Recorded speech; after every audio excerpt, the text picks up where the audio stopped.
Boa tarde a todos. Muito bom vê-los aqui. O motivo da gente estudarmos a doutrina espírita através do Evangelho segundo o Espiritismo. O capítulo que nós vamos estudar hoje é o capítulo 18. Muitos os chamados e poucos os escolhidos. E o tema nós buscamos neste livrinho A Arte de Recomeçar, Histórias da Imortalidade na Visão de Jesus. É uma psicografia do espírito Leon Tolstói, pela médium Cirineia Maffei. E depois nós vamos fazer o link com o capítulo 18 do Evangelho segundo o Espiritismo. A história se chama O Homem de Jerusalém. Havia em Jerusalém um homem estudioso, dedicado às escrituras, mas ele era muito ambicioso, orgulhoso, e ele desejava poder. Ele não queria simplesmente ser um sacerdote, um doutor da lei. Ele queria ter o poder. Junto com isto, a parte profissional, ele comercializava, como muitos doutores da lei, comercializava aqueles animaizinhos que iam ser oferecidos em sacrifício no templo, porque os doutores da lei diziam que somente os animais que estavam no local sagrado poderiam ser oferecidos em sacrifício.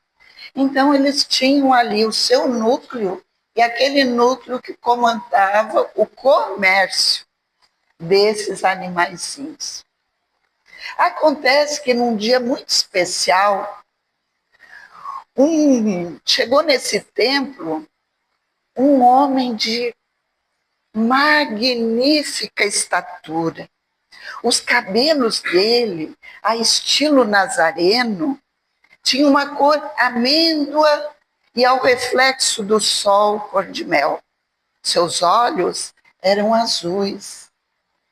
E ele chegou nesse local e, vendo aquele comércio, ele se aproximou e perguntou: por que fazeis da casa de Deus um local de vendas, desonrando a divina destinação desse local? Um dos comerciantes: que tens a ver com isso, peregrino? Porque era a época da Páscoa. Era a época que chegavam muitos peregrinos para fazer o caminho, porque a Páscoa representava para os judeus a libertação do povo que foi escravo do Egito. Então havia muitos peregrinos. E ele pergunta, esse comerciante dos animais pergunta: acaso detens autoridade para julgar os nossos atos? Convém saibas que temos a devida permissão. E quem te deu autorização? Por acaso o Deus de Abraão permitiu que seu domínio sirva para se manifestar? E nesse momento que Jesus fala isso, em ato contínuo, ele vai virando as gaiolas, libertando os animaizinhos, as aves, e tudo isso está registrado nos livros sagrados, que nós sabemos como aconteceu. Acontece que esse comerciante se encheu de ódio. Não chegava os problemas enfrentados com os romanos. Ele ia ter que aturar um irmão de raça, um judeu, vir querer dar ordem, chamar a atenção deles. Ah, isso era demais. e foi para casa. Mas indo para casa, ele foi pensando, isso não vai ficar assim, porque aqueles que detêm o poder acima de mim, que são os outros doutores da lei, os outros sacerdotes, hão de resolver isso aí. Nós temos que tirar proveito disso que aconteceu e vamos ganhar ainda mais dinheiro em cima do que eles estão fazendo. E foi para sua casa. Ao chegar na sua casa, ele estava furioso, maltratou os seus serviçais, brigou com eles, aprontou. Todos caminhavam na ponta dos pés, de medo do jeito que ele estava raivoso. Aí ele tentou desligar, disse, eu vou dormir, chega por hoje. E amanhã eu vou resolver essa desforra. E foi dormir e teve um estranho sonho. Olha o que aconteceu. Ele, ao sonhar, ele se via naquele local. Era realmente muito real aquele sonho. Ele viu estranhas inscrições, coloridas pinturas em paredes imensas. Ele viu piras enormes, acesas, com o fogo queimando ervas. Aqueles odores das ervas marcavam para ele, ele sentia tudo, ele estava totalmente entregue àquele sonho. Ele se enxergava como um jovem sacerdote egípcio, com a sua tez morena, cabelos pretos, olhos pretos, onde ele tinha poder, mas ele era profundamente invejoso. Ele não se satisfazia em simplesmente ser mais um sacerdote egípcio. Ele queria ser o maior. E ele detinha a capacidade da vidência, da clarividência, de profetizar, de viajar para o futuro, de ver situações. E ele desejava muito suplantar todos os que eram considerados os sábios, os anciões daquela época do templo egípcio. Ele tinha como obrigação, nas cerimônias, atender as pessoas que chegavam. E isso o aborrecia muito, porque o que ele gostava é de ir para a biblioteca, pegar os pergaminhos, tudo que ali tinha de conhecimento, e ler, estudar cada vez mais. Entretanto, nesta reunião, ele viu um grupo estranho. Eles não tinham o aspecto de serem egípcios. E olhando mais nitidamente, ele reconheceu que, com certeza, participavam da raça de José, aquele que era o considerado o mais chegado ao faraó, que resolveu muitas questões, como a seca, as pragas que aconteceu. E por isso os egípcios odiavam José e todos da raça de José, que eram os hebreus. Mas nesse grupo que chegou, apareceu, quando ele olhou mais detidamente, uma jovem de estonteante beleza. Ela tinha os cabelos da cor do trigo, seus olhos eram azuis, a sua estatura era de uma beleza, vestia-se completamente diferente das egípcias. Era uma roupa branca, lirial, mas simples, embora de um tecido nobre. Não usava aquelas maquiagens pesadas como as egípcias, embora ele admirasse mais as egípcias, mas aquela jovem chamou a atenção.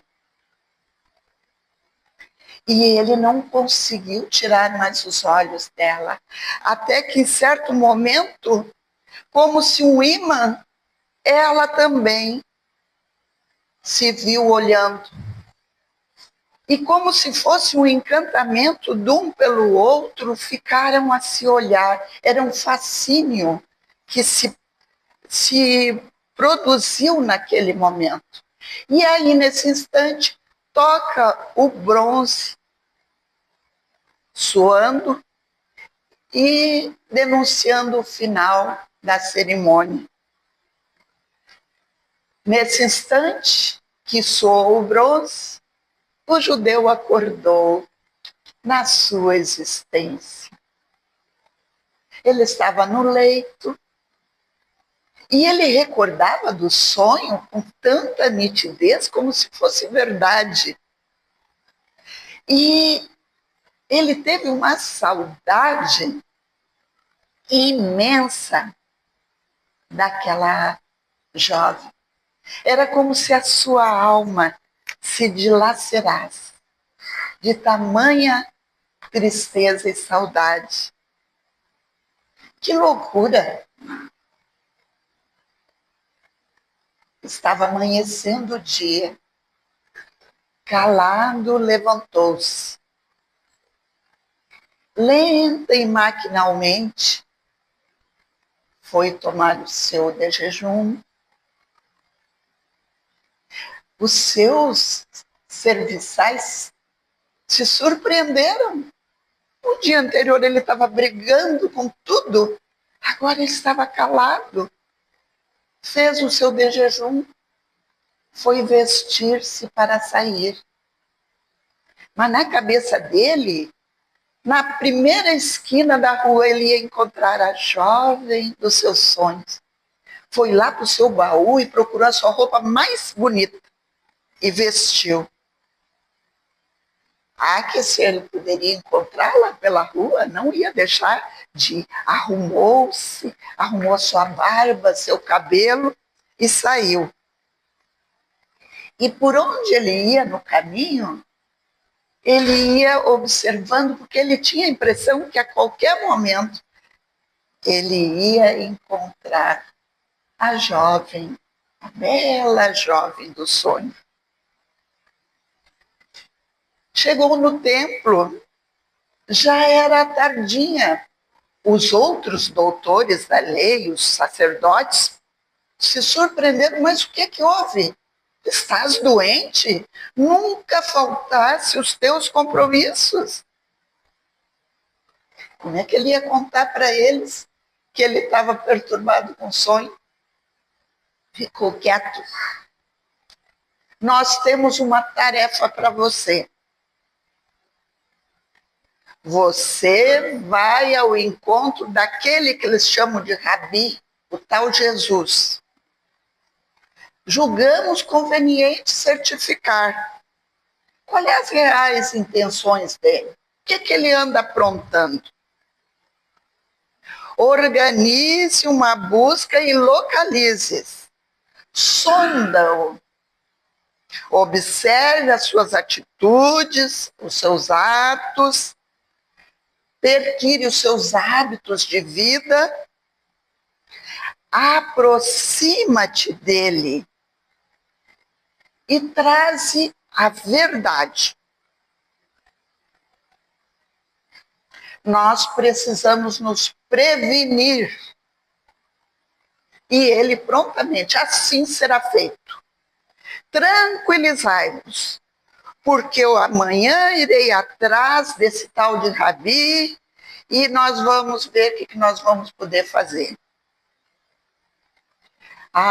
Mas não vá arrumado assim. Vista-se com simplicidade. Assim ele foi aconselhado. Retornou ao seu lar. Já era noite. Caiu no leito e mergulhou novamente no sonho anterior. justamente onde tinha parado.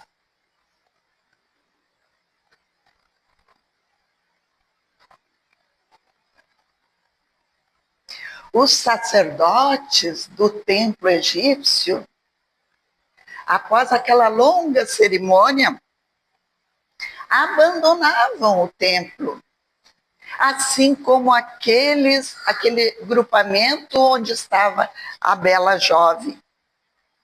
O edifício estava deserto, silencioso. Era assim que agradava a ele.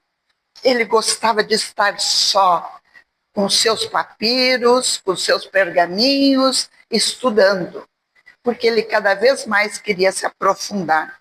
Mas pela primeira vez, ele se sentia só. Onde estaria aquela jovem?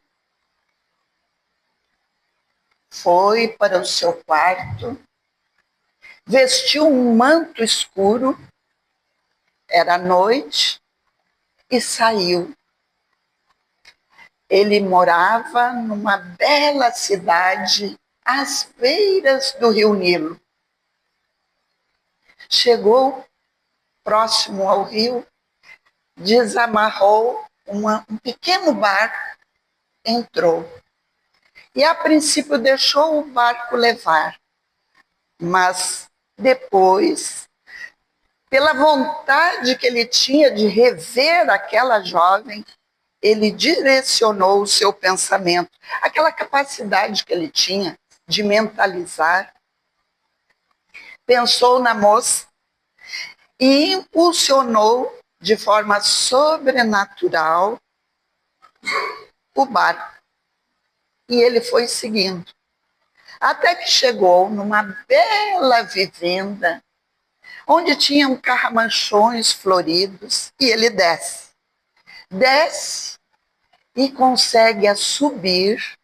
Ele sobe por um caminho de pedra que dá para a segunda parte dessa residência, onde tem um terraço, e por ali ele abre uma porta e entra. Naquele corredor ele fica observando qual será o quarto da bela moça. E, pela intuição, ele vai e adentra o quarto. Chega perto dela, observa ela dormindo o sono tranquilo, tão bela, tão serena, tão pura. Mas era judia, era um povo que ele odiava. E férrea vontade o fez abandonar e voltar para o barco. No dia seguinte, procurava esquecê-la. O instinto lhe dizia ser um relacionamento prejudicial aos seus interesses. Ele queria ser o sumo sacerdote, ele queria ser o top. E ele não podia, de maneira alguma, se imiscuir, se juntar com uma raça que era considerada escrava deles. Então, era melhor ele ficar longe desta criatura que para ele era indigna, principalmente dos seus interesses. E as noites desse sacerdote egípcio começou a ser longas e insones, povoadas do pensamento daquela linda jovem egípcia, judia. Inútil. A visão da moça adormecida não saía do seu pensamento. Decidiu uma vez, só uma vez, voltar. Ele ia voltar a vê-la e depois ia se afastar definitivamente. Ele soube, por informantes que ele colocou, que ela era parente de José, o chanceler do faraó. e que ela era prometida para um judeu. Feroz ciúme, não podia ser de ninguém. Renunciar a ela? Nunca. E aí, numa noite, onde que chuva torrencial com relâmpagos, ele novamente pega o barco e faz aquele caminho. Só que desta vez, ele leva consigo um pequenino frasco. Dentro desse frasco tinha grânulos azuis, que ele colocou nas chamas de uma pequena lamparina que tinha no quarto da menina. E ao colocar, ele tapou o seu rosto e saiu, esperando alguns minutos, até que ela ficasse totalmente sob o efeito. E assim, ele fez isso. E ficou não só numa vez, porque cada vez mais ele se apaixonava pela jovem. E todas as vezes ele fazia o mesmo processo de fazer a jovem ficar totalmente adormecida, provocando nessas noites de amor que se repetiam após 2 meses, uma gravidez. A família, ao descobrir, a expulsou de casa. O jovem judeu, que era noivo, não quis mais saber dela. A lei mandava matá-la, mas o pai da jovem penalizada a expulsou. Ela passa fome e frio na rua, até que uma senhorinha mendiga vê ela naquela situação, já com a barriga um pouco aparecendo, e conversa com ela, e ela não sabia de nada, ela se considerava inocente, que ela não tinha feito nada de errado. E essa velhinha, pelo conhecimento que tinha, perguntou, mas tu não teve nenhum sonho, tu não lembra de nada? Ela começou a relembrar que tinha um sonho que se repetia, em que ela via adormecida chegar um jovem na sua cama e relata para ela. Mas e esse jovem, tu conhece? Aí ela se lembrou. Era aquele sacerdote daquele dia, é a mesma fisionomia dele. Então isso não foi sonho, você foi dopada. E aí ela vai descobrir, essa velhinha vai descobrir aonde esse sacerdote morava e vai ali contar para ele o que aconteceu, né? E aí o que acontece nesse dia? Ele vai lembrar que acima do grande amor que ele sentia, tinha a ambição e o poder que ele queria ter. E o que ele faz? Ele manda que os seus serviçais atirem as duas, a grávida e a senhora velhinha que levou ela lá, acusando ele do que ele tinha feito, atirar no rio Nilo. E ali o segredo do sacerdote estava preservado. O moço judeu acordou. Que sonho! Era o sacerdote egípcio. Era. O sacerdote egípcio dopada. Ela não sabia. A idosa que pela vivência dela captou. Ela não sabia, ele ia com ela adormecida. Né? Aí ele acorda na vida dele, na época de Jesus, né? ele desperta. Que sonho! Seria aquele tão real? Como é que ele podia sentir aquelas emoções? A culpa. Esse sonho não pode ser nada demais. Eu não posso carregar uma culpa de nada que eu fiz. Assim pensava o judeu. E ele resolve ir fazer a tarefa dele, que era buscar mais informações sobre Jesus. E ele vai a uma aldeia de pescadores, porque ele soube que Jesus estava com os seus discípulos numa pequena aldeia de pescadores. E ele vai para lá, com a intenção de pegar Jesus. E nessa praia de águas claras, de límpido céu, não se enxergava nenhum espaço da areia de tantas pessoas que estavam ali, à espera de Jesus. E um moço judeu, preparado, orgulhoso do seu saber, do seu conhecimento, ele julgou que ele ia encontrar um homem que ia falar assim, um palavrório simples para iludir e impressionar aquele povo rude, simples, pescadores, agricultores, né?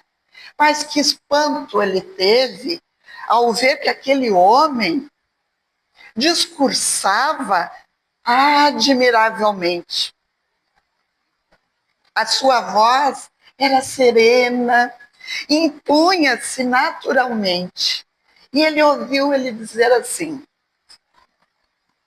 muitos os chamados e poucos os escolhidos, pois o homem se perde em meio ao mundo, deixando para trás as verdadeiras riquezas, esquecendo os verdadeiros compromissos. Esse judeu se sentiu agredido com as palavras de Jesus. Era para ele que ele estava dizendo aquilo. Como que ele se atrevia a falar isso para ele? E foi nesse instante que o seu olhar, percorrendo a multidão ali, porque ele estava a analisar, ele precisava analisar tudo.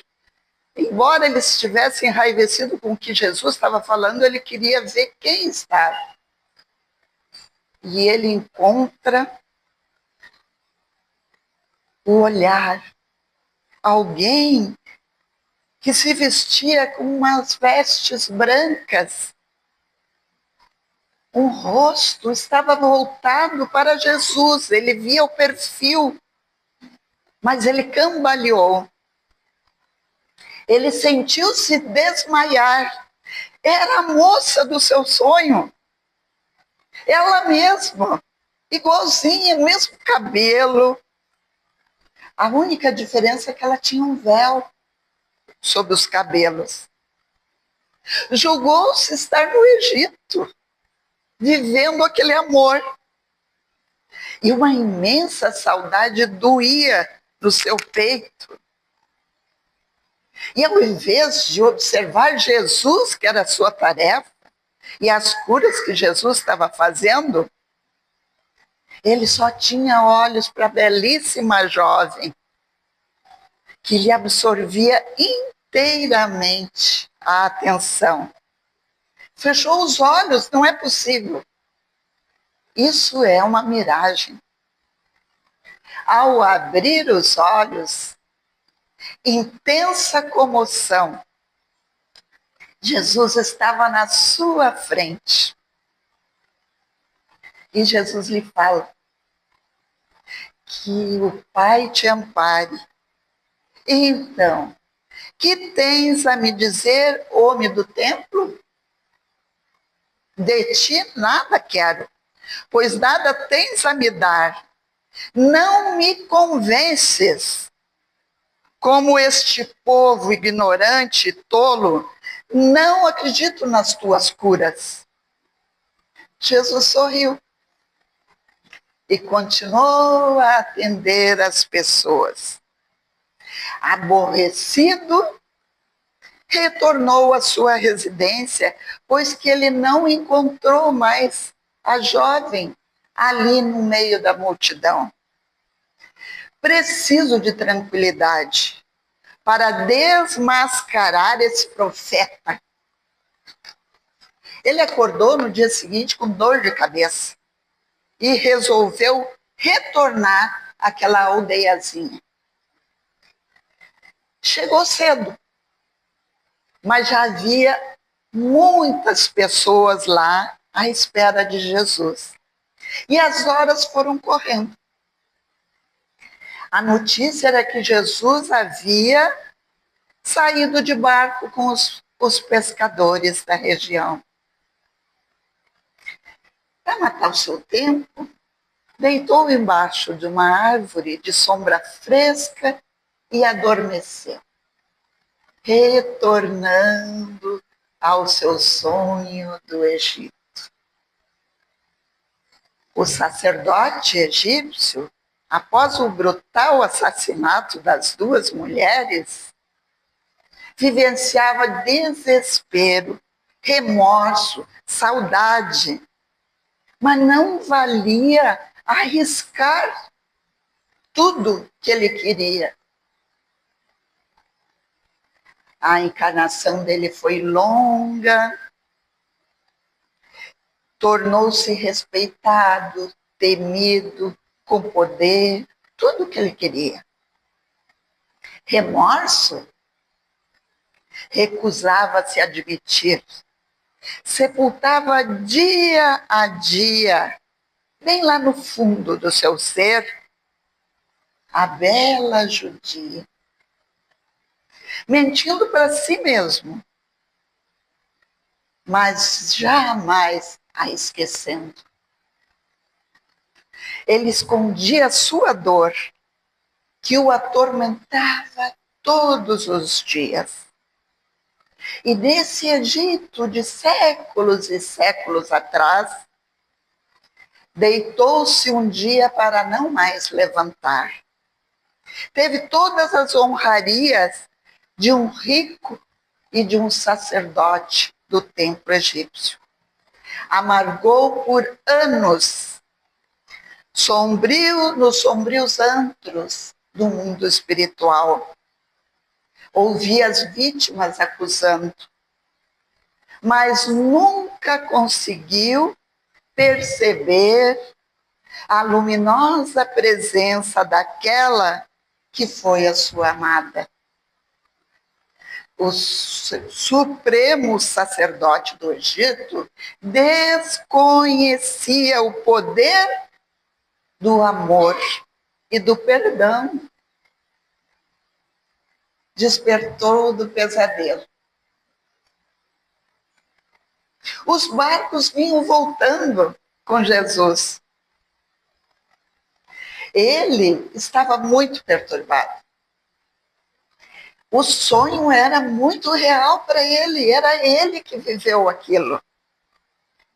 E ele empurra as pessoas para chegar perto de Jesus e diz para Jesus: se és realmente filho de Deus, como dizes, responde-me. Quem sou eu? Vou ler como está no livro. Tu és filho de Deus como eu. Estás no planeta Terra, uma das moradas do Pai. Egípcio, judeu, ou o que se fizer necessário para que cresças e aliges no teu espírito as experiências que lhe velam a transparência e o brilho. Egoísmo, vaidade, apego, orgulho, desamor, enfim. Queres conhecer a verdade? Ou és como os sacerdotes que se recusam a aceitá-la? Desespero e espanto Ele sabia, não era só ele que tinha sonhado. Já caminhando pela areia, Jesus, com ele ao lado, completou: aquela que te povoa os sonhos está encarnada, guardando exatamente os mesmos traços físicos de outrora, para que te seja dado o inquestionável testemunho da veracidade das minhas palavras. Embora tenhas dito que nada desejas de mim, ofereço-te a maior das dádivas, a pontinha do fio que te conduzirá à verdade que liberta. Agora estás por tua conta e risco. Não desperdices mais uma oportunidade. Perplexo e assustado, as suas pernas estavam bambas, como ele sabia de tudo. E deixou-se cair, e ali ele ficou, levantando só ao anoitecer. E ao anoitecer ele pegou o seu cavalo e voltou para a sua casa. Durante 3 dias, ele teve uma febre, e essa febre começou a consumi-lo. Foi chamado os melhores médicos, porque ele tinha poder e dinheiro. Ele era um doutor da lei, um estudioso. Ele tinha o comércio que lhe dava muito dinheiro, né? E nenhum médico conseguia salvá-lo, debelar essa doença que foi considerada uma moléstia desconhecida. Foi desenganado. E eis que no final de alguns dias passados, surge a porta batendo. A jovem, pedindo para aproximar-se de Jesus, do doente, em nome de Jesus. Os sacerdotes que estavam lá na casa desse doutor da lei, olharam um para o outro e na cabeça deles, nós vamos pegar esse aí, é uma maneira de nós mostrarmos a culpa dele, o que ele está fazendo. Deixa ela entrar. Entra, vem cá, criança, entra, vem. Trataram ela cheia de atenção e de ternura. E ela explica: Jesus enviou-me. Desconheço as razões da escolha do mestre. Disse-me que em seu nome era para mim impor as mãos sobre vós, e eu obedeço em nome de Jesus. Estais curado dos males que vos aflige. Ela falando essas palavras, violenta descarga elétrica sacudiu o corpo do doente. Os médicos acharam que era o momento derradeiro, aquele momento estertor da morte. Mas ao chegarem próximos a examinar, observaram que os batimentos cardíacos estavam normais. Ele entrou num profundo sono, reparador, calmo. Nós vamos ter que cortar a história, mas o que acontece? Os sacerdotes obrigam os serviçais a esconder a história de que foi a jovenzinha que curou em nome de Jesus. E ele ouve seus serviçais conversando que deveriam falar a verdade. Então ele pede, que ele quer saber a verdade. Aí eles contam, ele fica sabendo, e ele então vai novamente atrás de Jesus. Estais melhor, meu senhor. Quem é que aparece primeiro para ele? A jovenzinha. Não conseguiu falar de tal emoção e lembranças. Senhor, vinde, sentai-vos aqui, empalidecestes. Acaso ofendo com a minha presença? Emudecido, ele pensava o que ele ia responder àquela jovem, que ele já amava tanto. Estou melhor, não se preocupe. Soube que me curaste. Fiz o que o Mestre Jesus solicitou. Ficaram conversando, conversa lá, conversa vai. E ele, apaixonado por ela, decide procurar Jesus novamente. E vai dizer, mestre, agora ele já está mais amaciado. Ele já chega para Jesus falando, mestre, não sei o que faço. Sabeis do meu passado, das barbaridades cometidas. A moça da qual cometi tantos erros, amo-a. Mas ela foge de mim, porque ela, em sonhos, lembrava do afogamento. Ao pensar nele, ela lembrava de se afogando. E tem mais, envergonhado ele fala, tem mais. Eu fui designado para te vigiar e encontrar alguma maneira de te culpar. E, enfim, relata da sua dificuldade, de que ele se encontra preso naquele passado, na culpa, e Jesus o orienta. Amado Jesus, né? Eu acho que se a gente tivesse oportunidade, Jesus ia nos tratar assim. Mostra o quanto ele está despertando, que ele está em um caminho melhor, que tudo é temporário, mas que se ele casar com ela, ele vai possibilitar resgatar todo o mal que ele fez, dar oportunidade para aquele bebê vir de volta como seu filho. E ele termina dizendo para ele, não há nada que o amor verdadeiro não conserte. Vamos lá, coragem.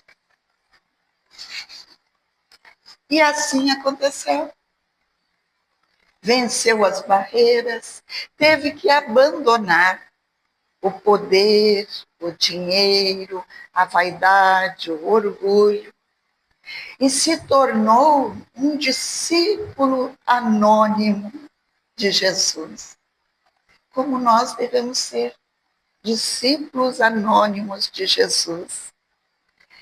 Trouxe para sua família aquele entezinho que estava na barriga da judia no Egito, afogada, como filho, muito amado. E foi fiel ao Mestre Jesus ao lado da doce e amada judia. Essa é a história de um homem em Jerusalém.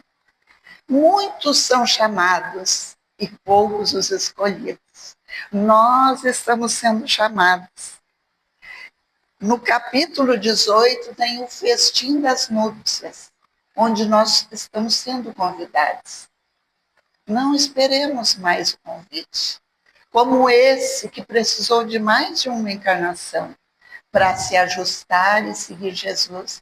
Vamos seguir Jesus, vamos viver as nossas vidas baseado nesse guia e mestre de amor.